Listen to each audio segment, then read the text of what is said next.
कमलेश भक्ति शिव गुरु आप सबको देंगे शक्ति। शिव गुरु के चरणों में प्रणाम करती हूँ, माता पार्वती के चरणों में प्रणाम करती हूँ। शिव गुरु मेरा प्रणाम स्वीकार करना, माता पार्वती मेरा प्रणाम स्वीकार करना। साहेब भैया के चरणों में प्रणाम करती हूँ, नीलम दीदी के चरणों में प्रणाम करती हूँ। सभी देवी देवताओं के चरणों में प्रणाम करती हूँ, धरती माता के चरणों में प्रणाम करती हूँ।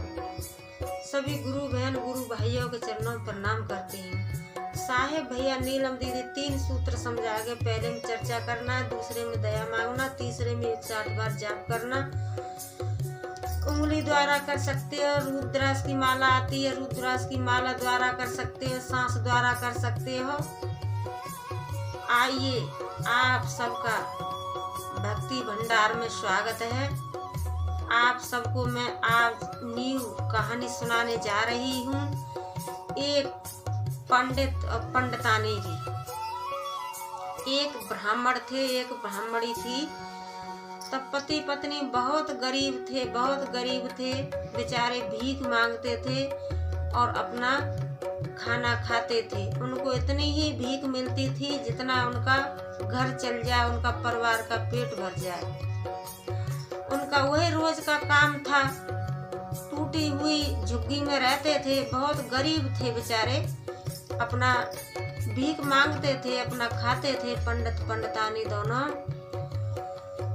एक दिन पंडितानी कहने लगी, पंडित जी से कहने लगी ब्राह्मण से कि आप यहाँ इस नगर में एक बहुत बड़े राजा हैं, उनके पास जाइए। वो बहुत ज्ञानी हैं और सबको ज्ञानी हैं और सबको धन देते हैं। उनके पास धन की कोई कमी नहीं है, आप भी उनके पास जाइए।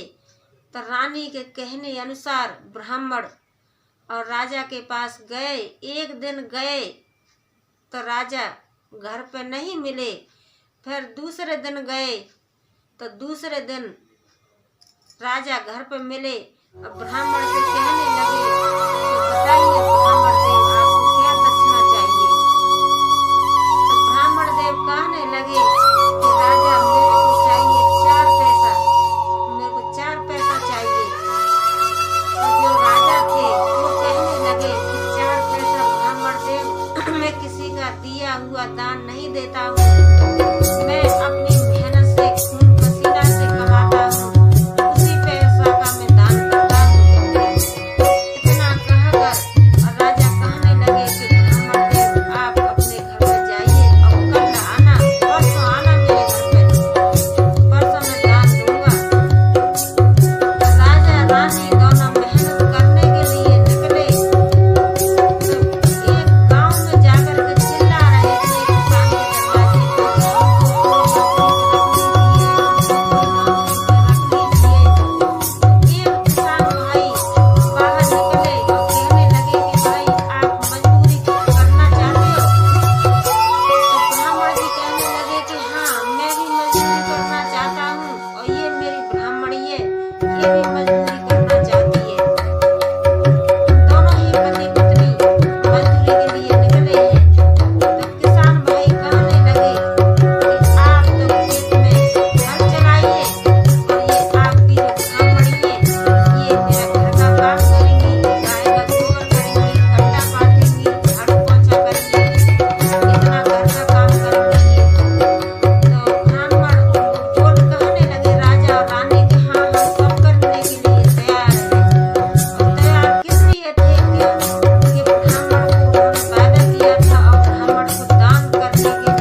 दरवाजे पे।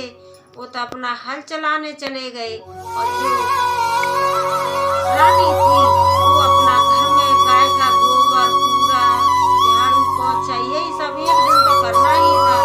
तब दोनों बेचारे करते करते करते करते राजा रानी शाम तक थक गए। शाम तक थक गए तो जब शाम हुआ तो राजा से कहने लगे, किसान भाई से कहने लगे कि अब लाओ हमारे 4 पैसा। अब शाम हो गया, 4 पैसा लेके दोनों पति पत्नी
तो नौकर चाकर वहाँ पे गए तो देखे ब्राह्मण और ब्राह्मणी के तो महल तो मेला, कोठी बंगला अन्न धन सब चीज से उनका भरपूर हो गया, भरपूर हो गया।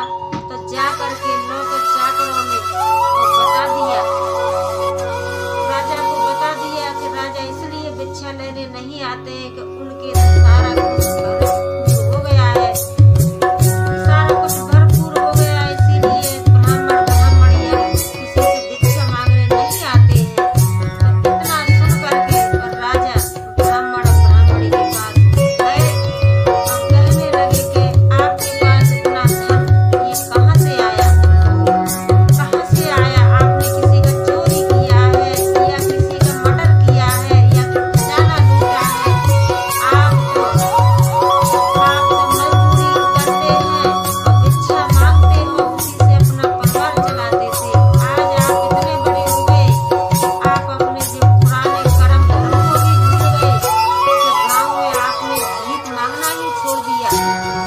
तो ब्राह्मण और ब्राह्मणी कहने लगे कि देखो, जो आपने हमको 4 पैसा दिए थे, वही पैसा हम अपने बक्सा में रख दिए, उसी पैसा से हमको इतना पैसा हो गया, इतना पैसा हो गया उसी पैसा से कि हम अपना मकान बना लिए, अपना सारा कारोबार संभाल लिए, गाड़ी घोड़ा सब कुछ कर लिए। तो ये कैसे किए कि ये सब शिव गुरु की कृपा से हुआ था, शिव गुरु की कृपा से हुआ था, शिव गुरु की कृपा से इतना सब हुआ था। तो ब्राह्मण और ब्राह्मणी कहने लगे राजा से कि हे राजा साहब, आपने जो हमको 4 पैसा दिए थे, 4 पैसा नहीं थे, वो तो हमारे बक्से में हीरा मोती बन गए, हीरा मोती बन गए। तो आज उसी से हमको कोई भी चीज का कमी नहीं है। तो शिव गुरु की कृपा से हमारे पास कोई चीज का धन दौलत गाड़ी घोड़ा धन कोई चीज का कमी नहीं है, शिव गुरु की कृपा से। हे दयालु महादेव, आप हजारों साल से गुरु हैं, शिव गुरु आप अपने शिष्य पे हमेशा दया कीजिए, जैसे ब्राह्मण और ब्राह्मणी पे दया की, इसी तरीके से सब पे दया करना महादेव। आप तो दयालु हो महादेव, सब पे दया कीजिए। आप मेरी वीडियो को बहन भाई लाइक शेयर सब्सक्राइब कमेंट जरूर कीजिए। हर हर महादेव, घर घर महादेव। ओम नमः शिवाय।